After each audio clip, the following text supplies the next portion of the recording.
Our scripture this evening comes from Job chapter 23, verses 1 through 10. Job chapter 23, verses 1 through 10.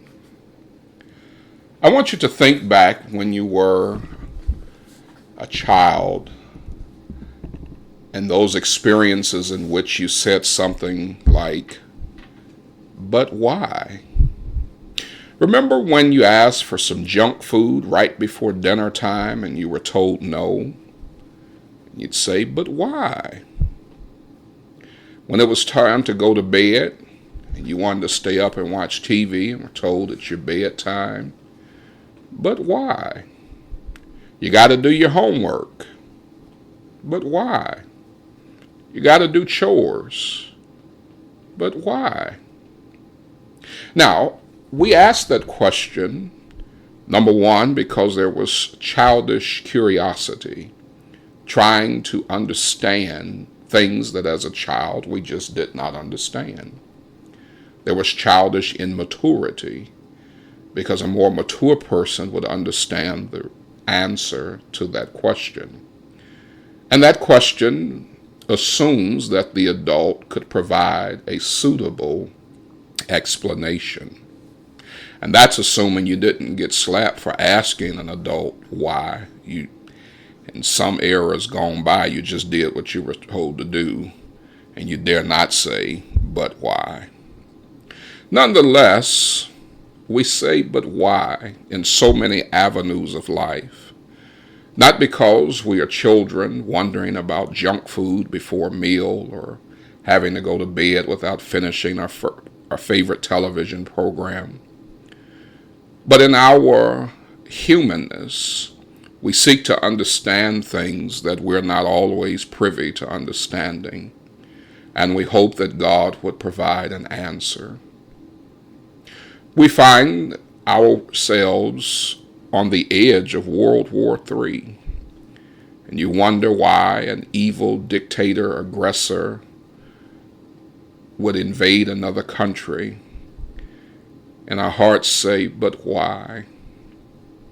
We have turmoil in our government, which is unstable, and yet we're going to police the world. You just wonder, but why? In our country, we have an unprecedented number of politicians, including a former president, who's praising the actions of a dictator whose actions will cause the loss of potentially thousands of lives. But why? This is a question that Job pondered in his frustrations in life. In Job chapter 23, beginning in verse number 1, "Then Job answered and said, Even today is my complaint bitter. My stroke is heavier than my groaning. Oh, that I knew where I might find him, that I might come even to his seat. I would order my cause before him and fill my mouth with arguments. I would know the words which he would answer me and understand what he would say unto me. Will he plead against me with his great power? No, but he would put strength in me. There the righteous might dispute with him. So should I be delivered forever from my judge. Behold, I go forward, but he is not there, and backward, but I cannot perceive him. On the left hand, where he doth work, but I cannot behold him. He hides himself on the right hand, that I cannot see him. But he knoweth the way that I take. When he hath tried me, I shall come forth as gold." In Job chapter 23, the interesting verse for me is verse number 3. Again, he says, "Oh, that I know where I might find him, that I might come even to his seat." Job is saying, I wish in my frustration I could find God. I could see God. I could make my case. I would just love to talk to God and ask why. Why these economic crises in my family? Why problems in my marriage and problems with my children and problems with my health? Job is really asking, but why? We find ourselves asking the same questions. Some look at the events of this week and we say, why should we care? Well, we must recognize that this does affect us. Have you been to the gas pump lately? It affects you. Have you seen the stock market lately? It affects you. We already have a shortage on cars. Do you recognize that this is going to affect us even more, which means car prices will go up? Because raw materials needed to make cars come from Russia and from Ukraine. Russia is the leading producer of palladium. That's material used in catalytic converters, which everybody's stealing off of cars these days. We also discover that the area is the third producer of nickel behind Indonesia and the Philippines. That's used for lithium-ion batteries. So this does affect us. But even if we were not impacted for those reasons, whenever we see injustice, mistreatment, or abuse of others, our hearts should ring out in concern for them, because this is a humanitarian issue as well. So we find ourselves like Job, saying, Lord, if only I knew where you sit. I would just love to say, Lord, but why?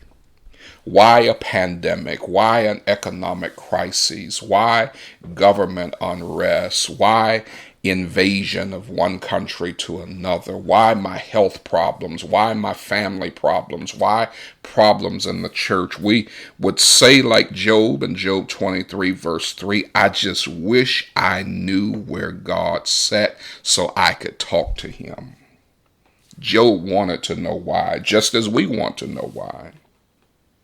Job felt that his frustrations were seemingly undeserved, and he sought God's dwelling place to talk to God, not to chastise God as if that were possible, but to really seek some understanding for things that seemingly have no human explanation. But Job also recognized something powerful in verse 10. He says in verse 10, I shall come forth as gold. That is a powerful statement of faith. You see, back in chapter 22 of the book of Job, his friend Eliphaz had condemned him and basically said there must be some sin in your life, there must be some wrong on your part. Sometimes with certain friends, who needs enemies? Job's position here in Job 23 and verse 10 is that even though things may not go the way we want them to go, and even though we do not always have the answers, we must maintain our faith and our integrity, and knowing that God's justice will be accomplished, that God's purpose and plans, though not revealed to us, we must take confidence in him and trust him and trust that we'll come out as pure as gold. I want to say to you, as we reflect on the harsh realities of these days, this is a time when we naturally say, but why? This is a time that we're going to have to trust God. We're going to have to be serious about our faith, not just church attendance, but our faith, our journey, our walk with the Lord. Our priorities are going to have to be reordered, and our focus cannot be on government, on the stock market, the economy. Our focus has to be on the Lord.